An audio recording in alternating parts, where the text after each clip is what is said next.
اپنا جو دن کا جو روٹین ہے وہ میں نے شیئر کی تھی بروز بدھ 15 اگست 1990 بروز بدھ، یہ آپ دیکھ سکتے ہیں، آپ ڈیٹ پڑھ سکتے ہیں۔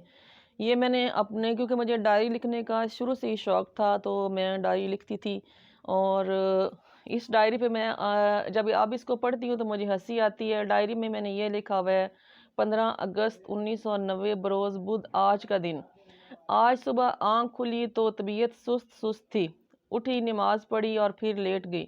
تھوڑی دیر بعد ابو کو چائے پکا کر دی اور پھر کھانا کھایا اور دوبارہ چائے پکائی، کچھ خود پی لی اور کچھ آپا کو بھیج دی۔ آپا ہمارے رشتہ دار، میری چچی لگتی تھی، سارے اس کو آپا کہتے تھے تو اس لیے میں نے بھی اس کو آپا بولا ہے، اور کچھ آپا کو بھیج دی۔ قسمت ہی ایسی ہے کہ دن گزرنے کا بھی احساس ہی نہیں ہوتا۔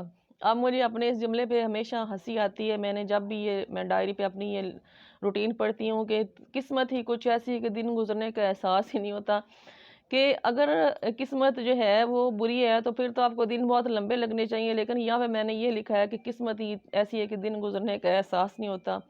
پھر آگے میں نے لکھا ہے میں پھر سو گئی، امی نے چولہے کی جگہ بنائی۔ چولہے کی جگہ مطلب ہمارے زمانے میں ہم جب چھوٹے تھے تو ہماری جو مائیں ہیں مٹی کے چولہے بناتے تھے، زمین میں کھود کے اس میں اینٹیں لگا کے تو چولہے بناتے تھے۔ پہلے وہ ایک تھڑا سا بناتے تھے، اس کے اوپر پھر چولہا بناتے تھے، تو امی نے وہ تھڑا سا بنایا، چولہے کی جگہ بنائی۔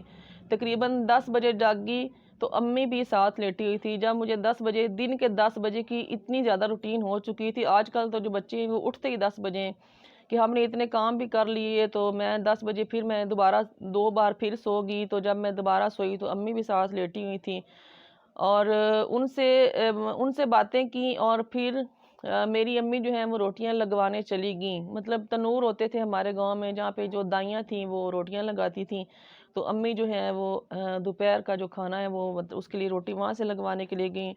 پھر دوپہر کا کھانا کھایا اور پھر میں سو گئی۔ مطلب یہ دیکھیں کہ اس روٹین میں اتنا لمبا دن تب لگتا تھا کہ بار بار ہم کچھ نہ کچھ کر کے پھر لیٹ جاتے تھے۔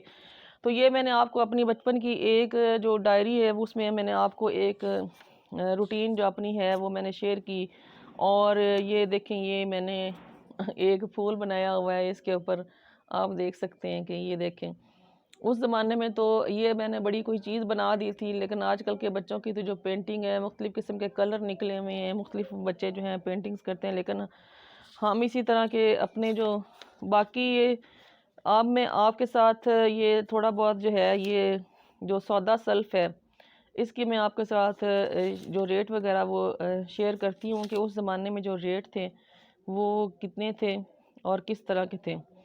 اچھا جی، اس میں یہ دیکھیں لکھا ہوا ہے کھاتا اختر علی خان، اور یہ دیکھیں یہ سارے ریٹ لکھے ہوئے، پہلے میں آپ کو ریٹ اس کے دکھاتی ہوں، یہ دیکھیں،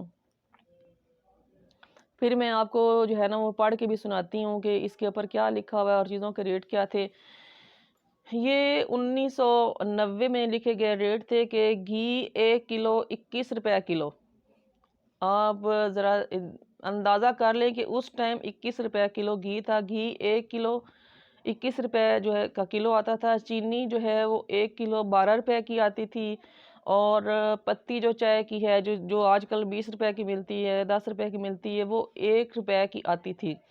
صابن کی جو چکی تھی جو جس کے ساتھ آپ سارے گھر کے کپڑے دھو سکتے تھے وہ 5 روپے کی آتی ہے۔ سن لائٹ صابن جو اس سے ہمارے زمانے میں یہ ہمارے گاؤں کے لوگوں میں سن لائٹ صابن سے نہاتے تھے، آج کل کے لوگ تو ایڈوانس ہو گئے ہیں، وہ شیمپو اور مختلف قسم کے خوشبودار صابن بہت ساری کمپنیاں نکلی ہوئی ہیں اور اس کے ساتھ نہاتے ہیں، لیکن ہم لوگ جو ہیں سن لائٹ صابن کے وہ پیلے کلر کی اتنی سی چکی ہوتی تھی، ہم اس کے ساتھ نہاتے تھے۔ تو سن لائٹ صابن جو تھا وہ 2.5 روپے کی چکی تھی، میرے خیال میں آج کل تو وہ 30-35 روپے کی چکی ہونی، 40 کی بھی ہو سکتی ہے۔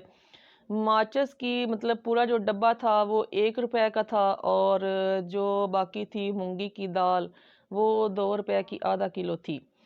تو یہ اس ٹائم کے ریٹ تھے۔ اور ایک اور میں نے اپنی یہاں پہ ایک دوست کو خط لکھا ہوا ہے، اس میں نمک جو ہے، نمک اس وقت تھا میرے خیال 50 پیسے کلو، اور جو اس میں لائف بوائے صابن 5 روپے کی چکی، چائے کا ڈبہ جو تھا وہ 7 روپے کا آتا تھا جو فل ڈبہ تھا، چنے کی دال جو تھی وہ 2 روپے کی آدھا کلو آتی تھی۔ میں تو یہ جب یہ پڑھتی ہوں تو میں بالکل حیران ہو جاتی ہوں کہ آج کے جو ریٹ ہے یا ہمارے پیسے کی جو ویلیو ہے وہ کہاں تک پہنچ گئی۔ یہ جو لیٹر میں آپ کو میں نے اپنی دوست کو لکھا تھا لیکن میں نے پھر پوسٹ نہیں کیا، یہ 28/9/1991 کا ہے۔ یہ آپ دیکھ سکتے ہیں کہ یہ میں نے اپنی دوست کو خط لکھا، لیکن پھر میں نے اس کو یہ خط پوسٹ نہیں کیا تھا کسی بھی وجہ سے۔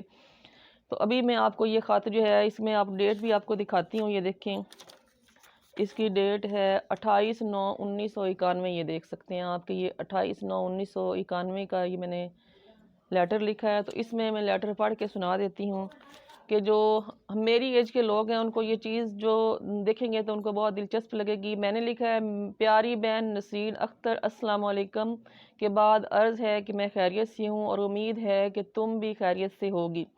دیگر احوال یہ ہے کہ آج میں تقریباً تم کو 1 سال بعد خط لکھ رہی ہوں۔ پتہ نہیں تم ہاسٹل میں ہوگی بھی کہ نہیں۔ وہ میرے ساتھ ہاسٹل میں لڑکی پڑھتی تھی، میں آ گئی تھی لیکن وہ ہاسٹل میں تھی، تب مجھے یہ اندازہ نہیں تھا کہ وہ ہاسٹل میں ہے کہ نہیں۔ اور سناؤ کیا حال ہے، پڑھائی کیسی جا رہی ہے؟ میرے خیال میں سب کچھ ٹھیک ہوگا۔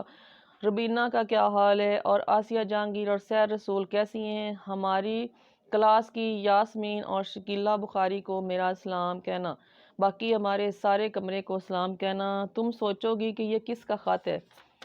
تو ویسے آج دل کیا تو میں نے کہا کہ تمہاری طرف خط لکھ دوں، تم تو شاید بھول گئی ہوگی، لیکن مجھے تم سب ابھی یاد آتی ہو۔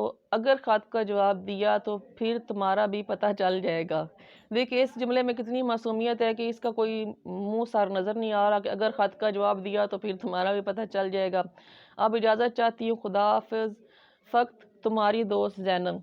تو یہ میں نے آپ کو تھوڑی سی جو ہے ہمارے زمانے کی جو خط کے حوالے سے جو روایت تھی یا ڈائری، تو میرے خیال میں جتنے بھی پڑھے لکھے لوگ ہیں یا شوقین لوگ ہیں اپنی جو ڈیلی روٹین جو ہے وہ ضرور ڈائری پہ لکھتے ہیں۔ میں بھی لکھتی ہوں، آج بھی لکھتی ہوں، جیسے مجھے ٹائم ملے تو میں اپنی روٹین ضرور لکھتی ہوں۔ یہ شوق کی بھی بات ہوتی ہے اور یہ ایک یاد بھی ہوتی ہے کہ آپ کی آنے والی نسلیں اگر آپ کی ڈائری پڑھیں تو ان کو پتہ چلے کہ ہمارے جو بزرگ یہاں سے چلے گئے ہیں ان کی روٹین کیا تھی اور وہ کیسی زندگیاں بسر کرتے تھے، کیا کیا کرتے تھے اور کیسی چیزیں استعمال کرتے تھے۔ تو میں امید کرتی ہوں کہ آپ کو یہ ایک روایتی قسم کی جو چھوٹی سی ڈائری میں نے آپ لوگوں کے ساتھ شیئر کی آپ کو ضرور اچھی لگے گی۔ زینب کو دے اجازت، اپنا بہت سارا خیال رکھیں۔ السلام علیکم۔